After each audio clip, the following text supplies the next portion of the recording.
Barboursville Vineyards has a reputation for producing some of Virginia's top wines. The very popular wines at Barboursville, definitely in the white category, is Viognier. In the red varieties, it's Cabernet Franc. The 900-acre estate, 185 of which laced with vines, produces 20 wines. Luca Pascina has been with the vineyard for 28 years.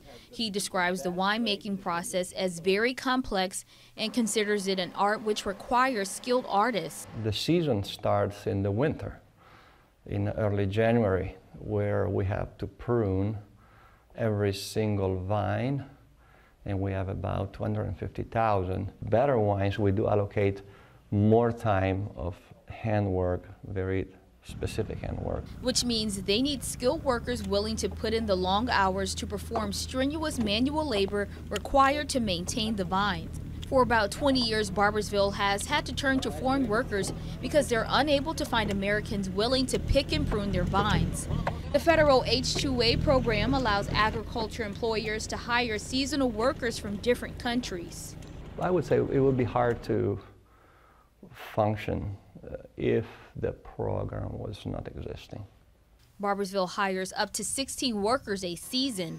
They're not the only ones in the area required to outsource labor to keep business running. According to the U.S. Department of Labor, Trump Winery, Horton Vineyards, Early Mountain Vineyards, Dickey Brothers Orchard, and Crown Orchard also rely heavily on the program.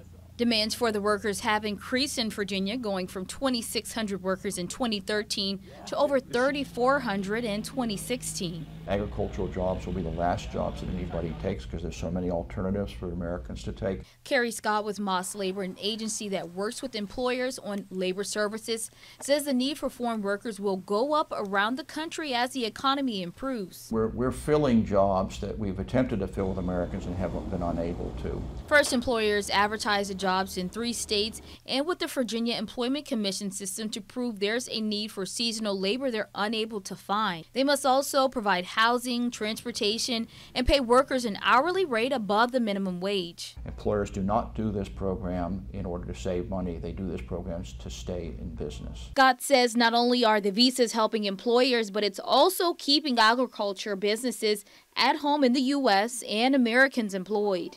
Entry-level positions being filled by our guys, but it's making possible an employer that stays in business and provides jobs to all these other people at the same time. Ariana Maniz, CBS 19 News.